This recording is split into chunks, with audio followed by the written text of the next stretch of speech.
धन्यवाद। माननीय सदस्यगण, 6 बजने वाले हैं। सदन की इजाजत हो तो 2 घंटा समय इसका बढ़ा दिया जाए। ठीक है श्री जी असदुद्दीन ओवैसी जी। मोहतरम चेयरमैन साहब, आपका बेहद शुक्रिया कि आपने मुझे सदर जमहूरिया के खुतबे पर बोलने का मौका दिया। सर, मैं हस्ब आदत और हस्ब रिवायत उसकी मुखालिफत में खड़ा हूँ और सदर जमहूरिया के खुतबे को अगर आप देखेंगे सर, तो उसमें पूरे खुतबे में लफ्ज़ मुसलमान तो छोड़िए, लफ्ज़ अक़लियत भी इस्तेमाल नहीं हुआ है। और मैं बड़ी ज़िम्मेदारी के साथ आपके सामने अर्ज़ कर रहा हूँ कि भारत में 14% मुसलमान जो आबादी के लिहाज से 17 करोड़ आते हैं, वो आज पिछले 10 साल में नरेंद्र मोदी की सरकार में अपने आप को एक गैर यकीनी कैफियत में पाते हैं। अपने सोचते हैं कि हमारी शनाख्त को ख़तरा है, हमारे वजूद को ख़तरा है। और मैं बड़ी ज़िम्मेदारी के साथ कह रहा हूँ कि जज्बात में लाए बगैर कह रहा हूँ कि आज 17 करोड़ मुसलमान अपने आप को ऐसा समझते हैं कि जिस ज़माने में हिटलर के ज़माने में यहूदी अपने आप को समझते थे। और उसकी मैं बताता हूँ क्यों समझते हैं, बताता हूँ आपको चंद मिनट में।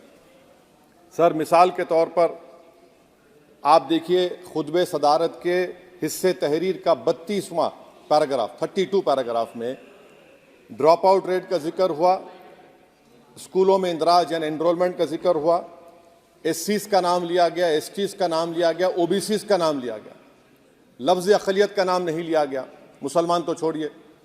और सबसे ज़्यादा ड्रॉप आउट इस मुल्क में अगर स्कूलों में है तो मुसलमानों में है।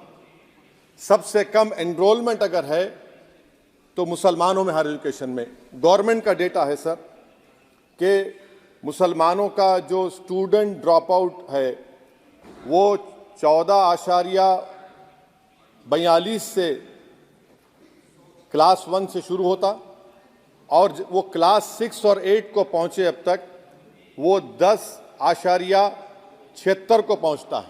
ये गवर्नमेंट का डेटा है, यानी क्लास 1 से क्लास 6 8 तक ये हाल है। आपने क्या किया सर इस बजट में?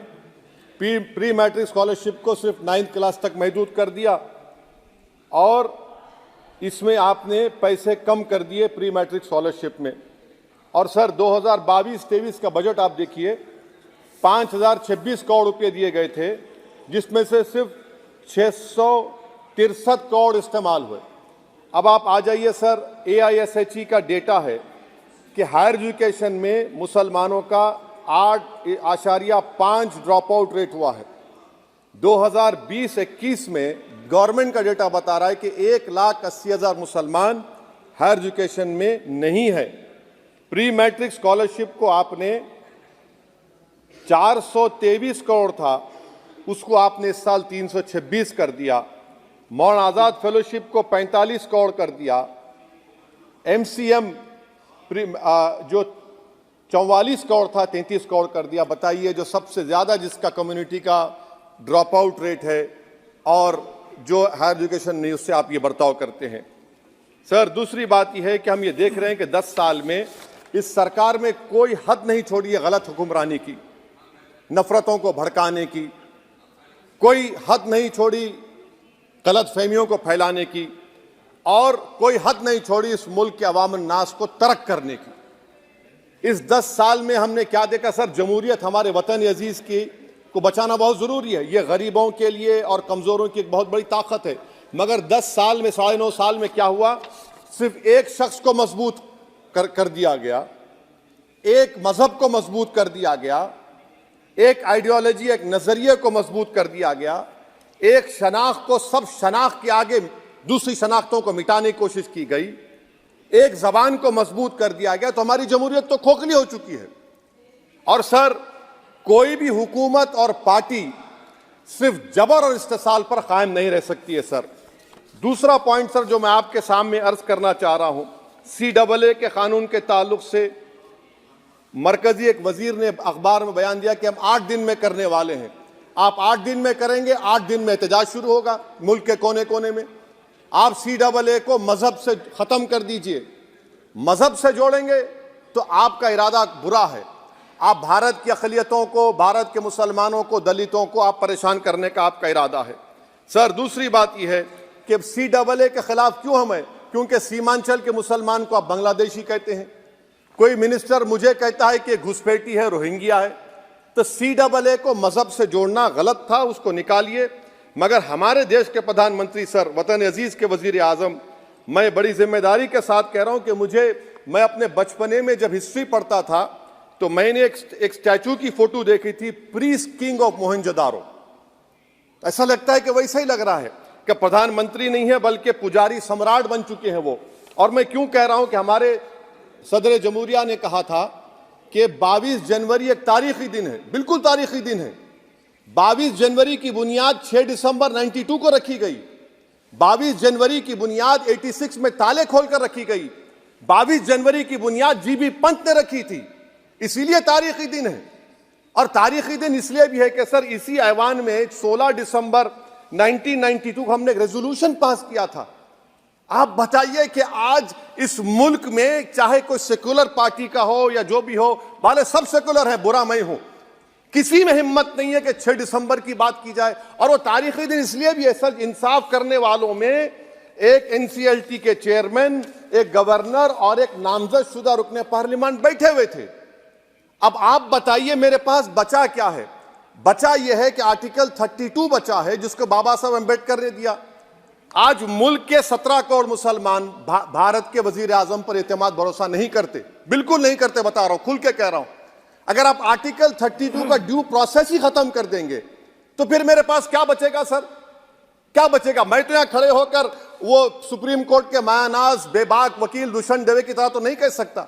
मुझे आज भी रूल ऑफ लॉ में भरोसा है, मुझे आज भी कानून पर, संविधान पर भरोसा है, मगर ड्यू प्रोसेस तो फॉलो होना चाहिए। ड्यू प्रोसेस फॉलो नहीं हो रहा। एक तारीखी दिन 22 जनवरी था, एक तारीखी दिन 31 जनवरी था। सर, रात के अंधेरे में अपील किए बगैर आप आरे लेकर रास्ता खोल देते हैं। क्या पैगाम दे रहे हैं सर? 600 साल की मेहरौली की मस्जिद को बगैर को नोटिस दिए आपने डिमोलिश कर दिया। मैं जिम्मेदारी के साथ कह रहा हूं कि भारत के प्रधानमंत्री और उनकी सरकार भारत के मुसलमानों से उनकी शनाख्त को छीनना चाहते हैं।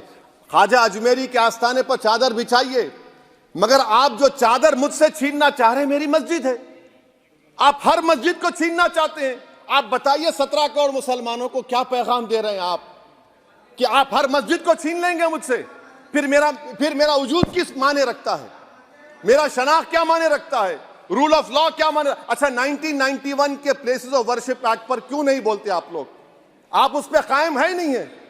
आप 500 साल की बात करते, मैं आपसे कहता हूं भाई 500 साल पे मत जाइए, बौद्ध पे जाइए, जैनिज्म पे जाइए, शैविज्म पे जाइए, कहां रुकेंगे? अरे इस देश को आजादी मिली 47 में, संविधान मिला हमको बाबा साहब अम्बेडकर का, बराबरी का। उससे पहले तो राजा रजवाड़े थे, जमहूरियत नहीं थी, लोकतंत्र नहीं था, मगर आप उसको उस बारे में लेके जाते। अरे 500 साल आगे क्या होगा बताइए?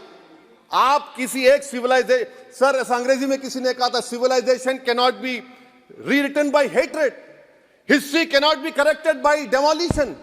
आप ये नहीं कर सकते। और मैं उम्मीद करता हूं कि जब मौर्रिख तारीख लिखेगा, नरेंद्र मोदी इस मुल्क में तारीख लिखना चाहते हैं। क्या तारीख लिखना चाहते हैं? कि मैंने इस देश को, गांधी अंबेडकर के देश को मैंने हिंदू राष्ट्र बना दिया।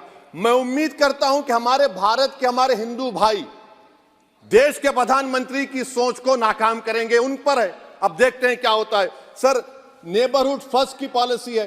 नेबरहुड फर्स्ट क्या हो रहा है सर? हम सोशल मीडिया के जरिए फॉरेन पॉलिसी चला रहे हैं। मालदीव छोटा मुल्क, वो हमको आंख दिखा रहा है, चीन की गोद में बैठ गया। हमारे लद्दाख में हमारे जो लोग जानवर को लेकर घास चराए जाते, वहां पर चीन की आर्मी आके रोक रही। बताइए, बांग्लादेश चीन की गोद में बैठा हुआ है। आप गैलेंट्री अवार्ड दे रहे हैं, क्यों दे रहे हैं? कि चीन बैठा हुआ है। तो आपका बफर जोन गया कहां भाई साहब? आपका बफर जोन तो कहां गया नहीं मालूम, गायब हो गया बफर जोन। और दूसरी बात सर, आप ये भी देख लीजिए कि यहां पर मैं आपको इंपॉर्टेंट पॉइंट ये बताना चाह रहा हूं सर। ये हम बोलते हैं India middle east economic corridor, कितना पैसा है बताइए? वो नहीं बताया जाता। अच्छा सर, सबसे तकलीफ दे बात मेरे लिए है कि भारत ने यूनेस्को का इलेक्शन पाकिस्तान से हार गया। हम पाकिस्तान से हार गए। ये आपकी फॉरेन पॉलिसी है। यूनेस्को के इलेक्शन में पाकिस्तान से हार गए। अच्छा, मामला इजराइल का, फलस्तीन का, गाजा का आया, अक्टूबर में 10,000 लोग मर गए, हमने यूएन में सीज फायर की तायीद नहीं की। दिसंबर आया, 20,000 मर गए, तो हमने तायीद कर दी। क्यों तायीद की? क्योंकि ग्लोबल साउथ को हमको फॉलो करना पड़ रहा है। भारत ग्लोबल साउथ को फॉलो कर रहा है, मेरे लिए तकलीफ दे बात है। यह आपकी नाकामी का बहुत बड़ा सबूत है। इसीलिए हम बता रहे हैं कि यह सरकार की बहुत से नाकाम। अलीगढ़ मुस्लिम यूनिवर्सिटी, आखिरी पॉइंट, अलीगढ़ मुस्लिम यूनिवर्सिटी। सर, आप उत्तर प्रदेश से आते हैं। सर, 81 में एक्ट पास हुआ। हमारा लॉ ऑफिसर कोर्ट में कहता है कि मैं पार्लियामेंट के एक्ट को नहीं मानता। कैसे नहीं मानते सर? क्या नरेंद्र मोदी ने पार्लियामेंट को नॉमिनेट किया या पार्लियामेंट ने नरेंद्र मोदी को प्रधानमंत्री बनाया? बताइए। 81 के एक्ट को नहीं मानते। सर, 2 ही तो सेंट्रल यूनिवर्सिटी है मुसलमानों के। 1,80,000 आप ही के सरकार के दौर में मुसलमान हायर एजुकेशन निकल गए। आप अलीगढ़ मुस्लिम से छीनना चाह रहे हैं। Theory of separation of powers में एग्जीक्यूटिव हमको डिक्टेट करेगा। मेरी आवाज तो पार्लियामेंट है, अब मेरी आवाज के खिलाफ एग्जीक्यूटिव सुप्रीम कोर्ट में बोलता है। अलीगढ़ मुस्लिम यूनिवर्सिटी से इतनी नफरत क्यों है आपको? वहां पर तो हिंदू भाई भी पढ़ते हैं। सर, ये अलीगढ़ मुस्लिम यूनिवर्सिटी का मामला है सर। तो मैं आपसे इस बात पर, इस शेर पर अपनी बात को खत्म कर रहा हूं सर। आप भी उर्दूदां हैं जी। मसीहाओं को जब भी आवाज दी है, अहमद फराज का शेर है जी जी। मसीहाओं को जब भी आवाज दी है, पलट कर आ गए हर बार कातिल। मसीहाओं को जब भी आवाज दी है, पलट कर आ गए हर बार कातिल। वहां क्या दाद खाही क्या गवाही, वहां क्या दाद खाही क्या गवाही, जहां हो मुंसिफों के यार कातिल। सर, मैं फिर से हुकूमत से मुतालबा करता हूं कि अल्पसंख्यक समाज के बजट के स्कॉलरशिप को आप डिमांड ड्रिवन करिए। भारत के प्रधानमंत्री, प्रधान सेवक रहिए। आप कोई प्रीस किंग मत बन जाइए। आप जीतेंगे, कौन जीतेंगे देश तय करेगा। मगर याद रखिए, 17 करोड़ मुसलमान आज गम और गुस्से में हैं और इस बात को महसूस कर रहे हैं, इस बात को महसूस कर रहे हैं कि प्रधानमंत्री को हम नोट नहीं दिए, मगर हमारा प्रधानमंत्री है। आखिर ये प्रधानमंत्री 17 करोड़ मुसलमानों की उनकी शनाख्त को कैसे मिटा रहे हैं, कैसे उनको आप मार्जिनलाइज कर रहे हैं। इसीलिए सर, मैं उम्मीद करता हूं कि हमारे सेकुलरिज्म जो है, वो मैं पॉलिटिकल सेकुलरिज्म कभी नहीं माना। जो सेकुलरिज्म संविधान में लिखा गया, उसकी हिफाजत करेंगे। मुल्क अहम है, वरना याद रखिए, आप चुनाव जीते हैं हारे, मगर अगर आप 17 करोड़ एक जनता को आप गैर यकीनी कैफियत पैदा कर देंगे, ये देश के हित में नहीं होगा। बल्कि हम तो उम्मीद कर रहे हैं कि ड्यू प्रोसेस अदालत फॉलो करेगी। अदालत अगर एक तरफा फैसले करेगी तो गलत होगा। सर, बहुत बहुत शुक्रिया। श्री रामचरण बोरा जी। अगर आपको हमारा ये वीडियो पसंद आया हो तो इसे लाइक और शेयर ज़रूर करें और हाँ, SC न्यूज़ को सब्सक्राइब और फॉलो करना ना भूलें। साथ ही बेल आइकन दबाएं ताकि कोई भी न्यूज़ आप मिस ना करें। तो जुड़े रहिए हमारे साथ और देखते रहिए SC न्यूज़, खबर वही जो सच है।